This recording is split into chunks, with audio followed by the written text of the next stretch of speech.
మహాకవి గురజాడ అప్పారావు నివాసాన్ని సాంస్కృతిక కేంద్రంగా తీర్చిదిద్దాలని, ఆయన పేరు మీద గురజాడ సాంస్కృతిక విశ్వవిద్యాలయం ఏర్పాటు చేయాలని జన విజ్ఞాన వేదిక రాష్ట్ర ప్రధాన కార్యదర్శి కుర్రా రామారావు, మాజీ ఎమ్మెల్సీ కెఎస్ లక్ష్మణరావులు డిమాండ్ చేశారు. జేవీవీ రాష్ట్ర మహాసభల్లో భాగంగా స్థానిక మయూరి జంక్షన్ నుంచి ట్యాంక్ బండ్, బాలాజీ జంక్షన్, కోట జంక్షన్, గురజాడ అప్పారావు నివాసం మీదుగా గురజాడ విగ్రహం, సంగీత కళాశాల వరకు వందలాది మంది సైన్స్ వాక్ నిర్వహించారు. సైన్స్ వాక్ను జేవీవీ రాష్ట్ర అధ్యక్షులు డాక్టర్ గేయానంద్, మాజీ ఎమ్మెల్సీ కెఎస్ లక్ష్మణరావులు జెండా ఊపి ప్రారంభించారు. సైన్స్ వాక్లో పాల్గొన్న వారంతా గురజాడ అడుగుజాడ, జాతికి వెలుగుజాడ, శాస్త్ర పరిశోధనలకు తగిన నిధులు కేటాయించాలి, కావాలి ప్రయోగాలతో కూడిన సైన్స్ బోధన, భావ ప్రకటన స్వేచ్ఛపై జరుగుతున్న దాడులు ఖండించండి అంటూ ప్లకార్డులు ప్రదర్శించారు.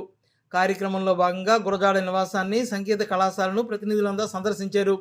ఎంఆర్ కాలేజీ సమీపన గురజాడ అప్పారావు విగ్రహానికి పూలమాల వేసి నివాళులర్పించారు. కళాకారులు గురజాడ గేయాలను ఆలపించారు.